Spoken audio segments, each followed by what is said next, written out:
What's good? What's good? It's the one and only, but what do I know? Boxing coming back at y'all with another one, man. So we got Xander Zayas in the news. Xander Zayas is fighting for a world title.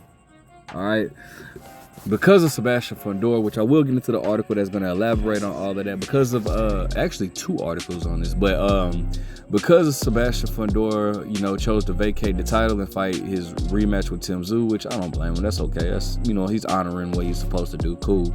Xander Zayas is fighting for the vacant WBO title. All right.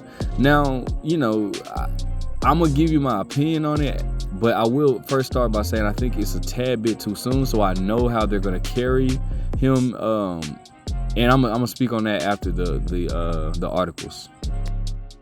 All right, so shout out to the boxing app. It says all the stars are aligning for Xander. When Xander Zayas signed with Top Rank as a 16-year-old prodigy, he mapped out a path that led to inevitably a world title night in New York City. On Saturday inside Madison Square Gardens Theater, the unbeaten Puerto Rican, who has the record of 21-0 with 13 knockouts, meets Mexico's Jorge Garcia, who is 33-4 with 26 knockouts, for the vacant WBO super welterweight crown. And for those that don't know who Jorge Garcia is, he has a split decision victory over Charles Conwell.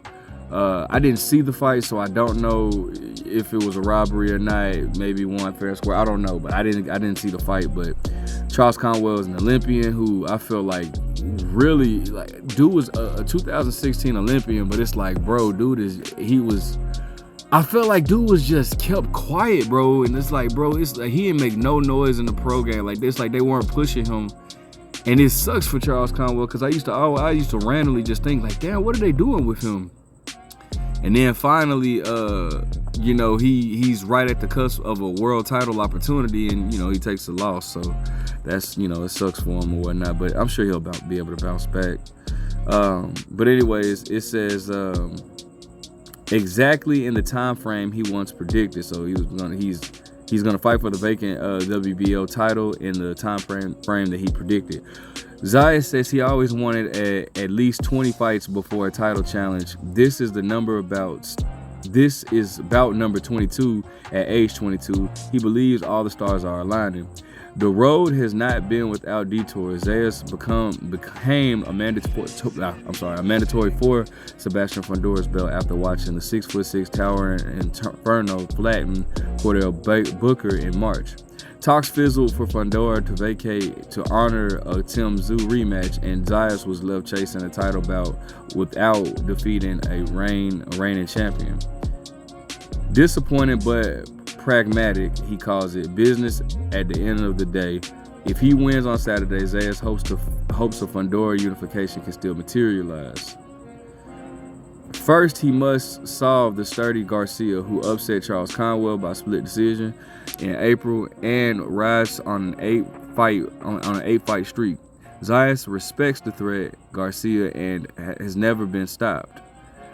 So Garcia has never been knocked out, but points to his own measured dismantling Patrick Teixeira and more recently Slawa. Speaking of Patrick, I was actually gonna say with Charles Conwell, he actually, no, I don't want to bring light on that. Never mind. Slawa, but more recently Slawa Spomer, as evident he is ready for any style. Saturday also serves as the final Top Rank boxing on ESPN show, a timing quirk Zayas views as graduation ceremony for the brand building campaign that has seen him headline MSG cards and grow a fervent Puerto Rican following. Damn, I just realized that Top Rank this is their last fight on ESPN. And they have been with ESPN for the longest, man. I don't know what where boxing is headed. I guess boxing is gonna be mainly just on streaming platforms and stuff like that. But man, just it's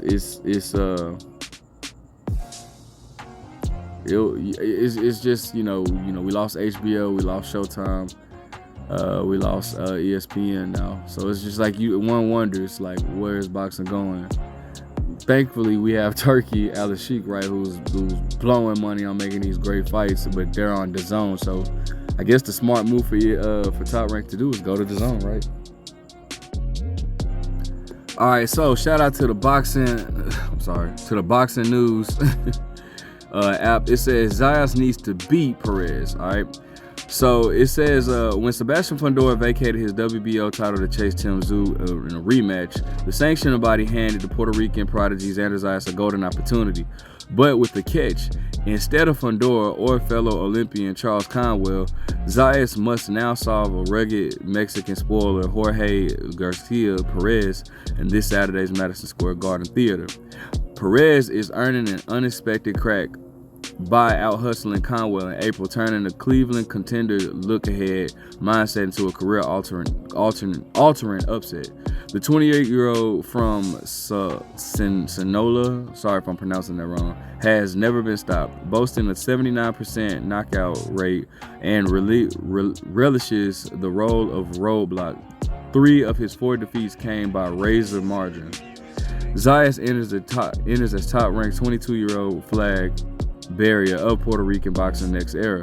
His 9-round dismantling of unbeaten Slavo Smomer showcased a sharper jab, thumping bodywork, and a left hook that has his fans whispering Trinidad era Nasta whatever.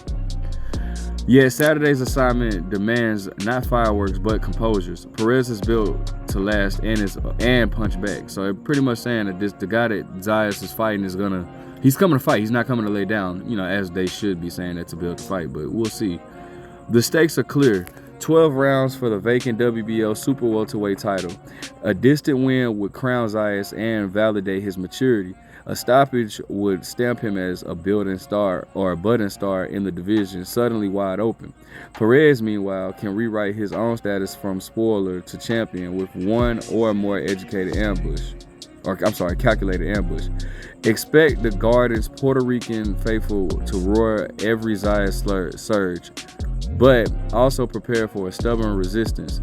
If Perez makes those cheers uneasy, we'll learn exactly how ready Zayas is for the pressure that comes with headlining under New York's brightest lights.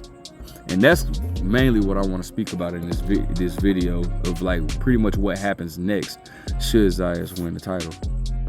All right, so briefly, I'm just going to say it like this, man. Top Rank is the best when it comes to building stars. Nobody is even close to Top Rank when it comes to their promotional company, right? So I pretty much know what they're going to do.